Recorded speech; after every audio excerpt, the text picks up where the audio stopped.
trailer under the bathroom is where the majority of the damage is. Contact with the ground itself is just rusted out the back of the trailer. The damage starts right there. So I'm going to come in here and I'm going to shove all this back up to where it should be. And then I'm going to start welding in some metal and try not to burn the trailer down while I'm doing it.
So the repair started here, and these two pieces of angle iron that I used to kind of build up the bottom of that I-beam were the legs on a workbench that I tore out of a workshop and just thrown them down behind my barn. So those came in handy. This is 1.5 inch angle iron welded to the bottoms of these little outrigger pieces. Those vertical pieces are welded in. And then on the back side, you've got this truss here, and I had to replace a piece section of the angle there. And then on that back part there, that 1.5 inch is welded all the way across that. So when you put weight on the outrigger here, it's pushing into all that stuff. And you can stand on these, they're nice and stiff now. And then I went ahead and I've just added in some blocking up underneath that back part. It didn't have it originally. The footer was here, or pier was here, whatever you want to call it.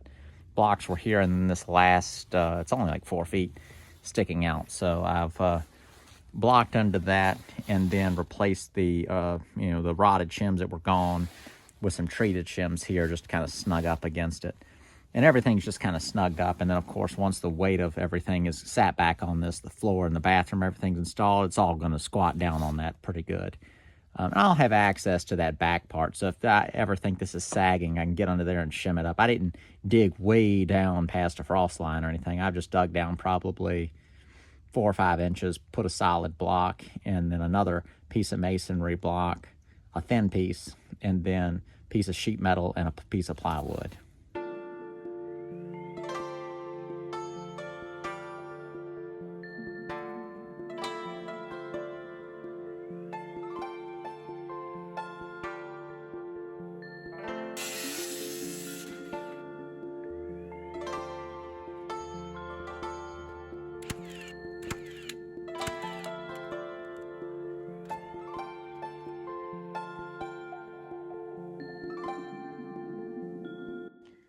Forgot my tripod, so I did a little off-camera work yesterday, which was kind of a relief to not have to film anything. It's unpleasant doing this end of the trailer repair. Crawling around under the trailer is pretty tight, so I was just able to get these joists in place and do a whole lot of stuff that you can't even see in this progress. It just seems small, like doing things under here, and then I do something over here. I cut the ductwork out back about 4 feet under the trailer. So then the ductwork in the kitchen, I'll come off that same trunk line and attach under if I end up using that existing duct at all. But that made for easy, just even spacing. So we're on 16-inch centers. I had all the joists slid under, so they just got slid, flipped up tight. So they're a little tight when you flip them. They kind of get a little locked in trying to flip them, but you just beat them into place, measure off there, blocking up on this end. And then now I need to address the wall where you see the walls floating above all that. So that'll take a combination of some bottom plate and some shimming to account for the fact that the subfloor was put in and these walls went on the subfloor previously. So, and there'll be some reframing of this opening, and then addressing insulation, a vapor barrier, insulation, subflooring, and then framing in the new bathroom wall.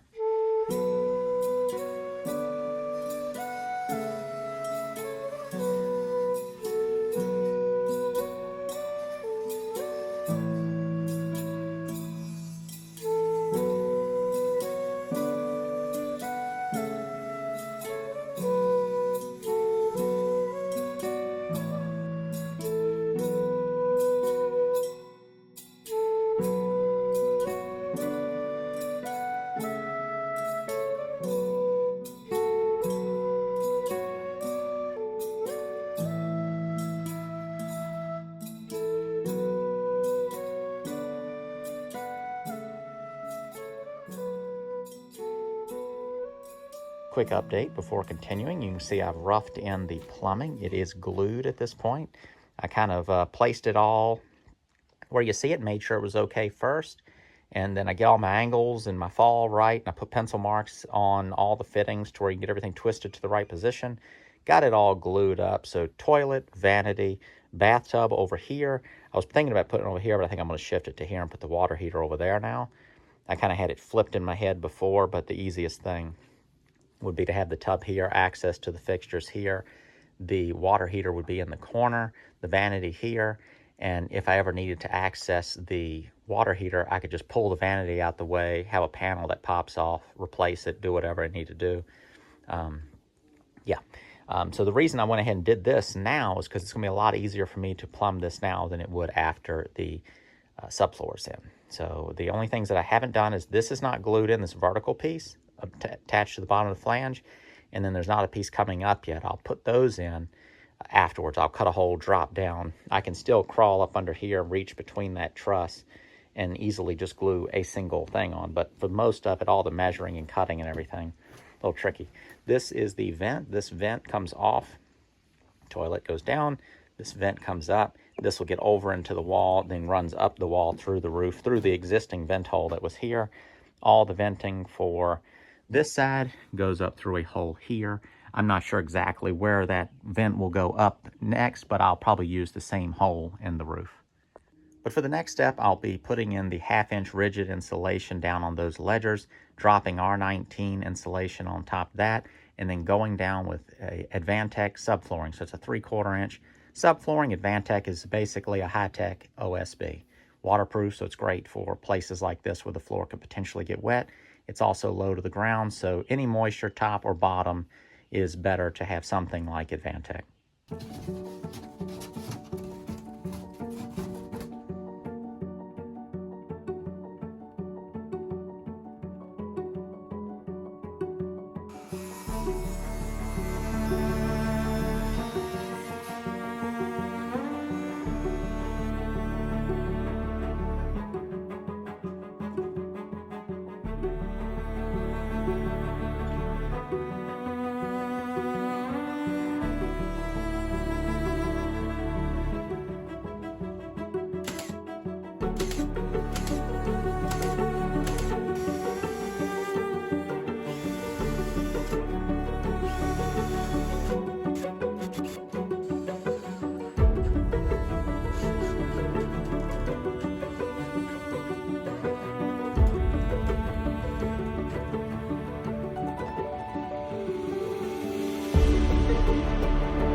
Subfloor is in. This is a big point in the project for me. This was probably one of the, is and will be one of the roughest things to deal with on this trailer. A lot of the other stuff is more straightforward. This was a whole lot of fooling around. You know, trailers are just, they can get so rotten and they're really hard to work with because of the manufacturing process. They're built light, and just the order of which they do things, the style of their construction is tricky. They're not meant to be fooled with later on very easily at all, like a regular house can be. Yeah, so this is Advantex subflooring. It's 3/4-ish, whatever they're 23/32, so basically 3/4 of an inch. Screwed it down a lot. I glued those little spacers to shim strips to raise it up to where it was level with the existing floor. So those got liquid nail and screws, and then this just screwed down in case I ever had to take it up, which if I ever have to take this floor up, I probably wouldn't fool with this trailer again. But this trailer is 50 years old, so someone had lived in it basically for around 50 years, and what I'll do to it will string it out, you know, at least close to that, if not more, and I will not be around at that point. So I'm not concerned about this lasting forever. This is one of those things where I need to make it appropriately worked on, and that's not going too far. But this, down here at this end, I did want to make sure it was a solid floor. I didn't want any issues. This is great stuff for moisture. The way I've done everything, treated wood for the joists, putting the insulation board underneath to kind of block off the insulation, way to hold it in there. You know, could something get through that foam insulation? Sure, but I think I'm going to take some sort of measures to try to rodent control this trailer, sort of like commercial businesses do, where they've got some sort of traps or something like that. I don't like the poison so much, but try to kind of you know, be better about, when I say rodent control, I don't mean keep them out of the inside of the trailer, but just killing them on the outside, the ones before they can even get in, once it's a rental. Yeah, I think that's it. The next thing I'm gonna do is fix this wall and then bring the plumbing up through the floors. I'm gonna take down this ceiling because it's a mess, and then once the ceiling's down, I'm gonna reframe the wall here. There'll be some sort of a wall over here for the water heater tub. And then there's going to be a big empty space over here. I think this would be a great place for some storage. I probably won't do a built-in. I think it'd be much better just to put some sort of, whoever wants to live here, put some sort of, you know, like some inexpensive melamine type white cabinet in here. Just a storage unit inside the bathroom, I think would be nice. So it's a big bathroom, but where electric is dropping in, existing locations of vent holes through the roof, as well as the window there. I just wanted to kind of roughly go with the same thing it had before.